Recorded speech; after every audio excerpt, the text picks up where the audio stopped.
안녕하십니까. 원주권 뉴스입니다. 의료 데이터 활용에 대한 규제가 완화되면서 디지털 헬스케어 실증 사업도 속도를 낼 것으로 보입니다. 보건복지부는 개인정보보호법 개정으로 공익적 연구에만 사용할 수 있던 의료 데이터를 익명 처리된 형태로는 상업 목적으로도 사용할 길이 열린 만큼 의료 데이터 활용 지침 같은 세부 규정을 신설하겠다고 밝혔습니다. 강원도는 이에 따라 디지털 헬스케어 사업의 일환으로 민간에서 축적해온 의료 관련 빅데이터인 메디비즈 플랫폼을 활용할 길이 열릴 것으로 전망했습니다. 강원도 연간 취업자 수가 사상 처음으로 80만 명을 돌파하면서 역대 최대치를 기록했습니다.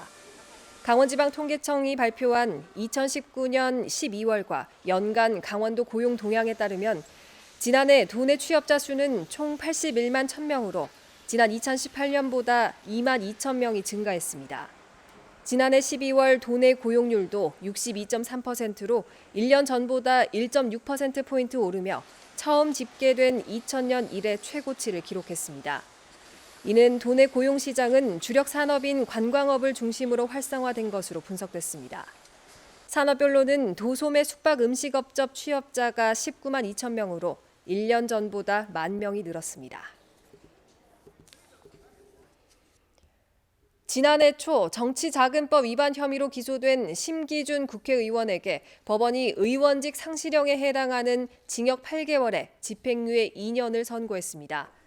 춘천지방법원 원주지원은 심 의원이 지난 2016년 9월부터 1년 6개월 동안 15차례에 걸쳐 친분이 있는 원주 지역 사업가로부터 3,600만 원의 불법 정치 자금을 받았다는 검찰의 공소 사실을 유죄로 인정했습니다.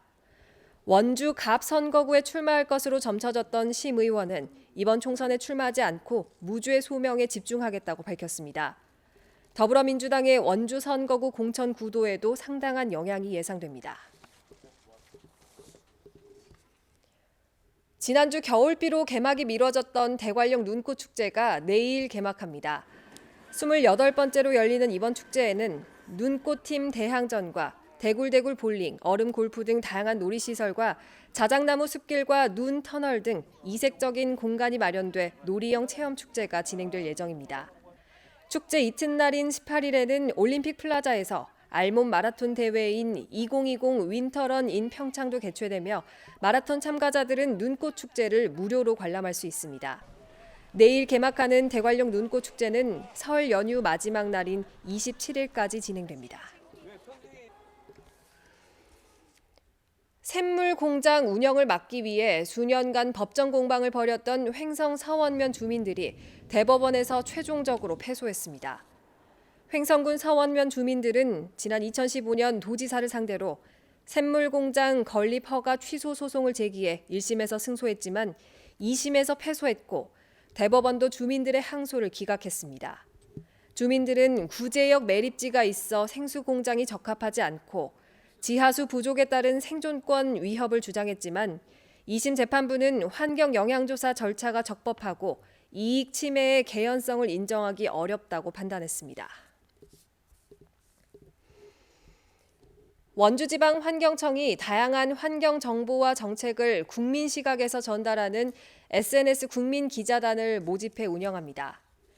SNS 국민기자단은 소셜미디어를 통해 온라인 정책 소통을 활성화하고 환경 정책에 대한 이해도를 높이기 위해 운영되며 원주지방환경청 역점 사업에서부터 생활 밀착형 현안까지 전반적인 환경 소식을 전달하는 역할을 담당하게 됩니다. 다음 달 2월 2일까지 모집을 하며 올해부터는 그래픽과 작가, 영상 부문으로 세분화해서 선발할 예정입니다. 올해 처음으로 도입된 선지원 후 추천 방식에 따라 평준화 지역 일반고 배정 결과가 내일 발표됩니다. 강원도 교육청은 내일 오후 2시 도교육청과 원주, 강릉, 춘천교육지원청 홈페이지에 접속하면 개인별로 고등학교 배정 결과를 확인할 수 있다고 밝혔습니다. 전기와 후기 전형에서 불합격한 학생들은 내일부터 정원을 채우지 못한 학교에서 진행하는 추가 모집 공고를 확인한 뒤 29일부터 30일까지 원서 접수를 하면 됩니다. 뉴스를 마칩니다. 고맙습니다.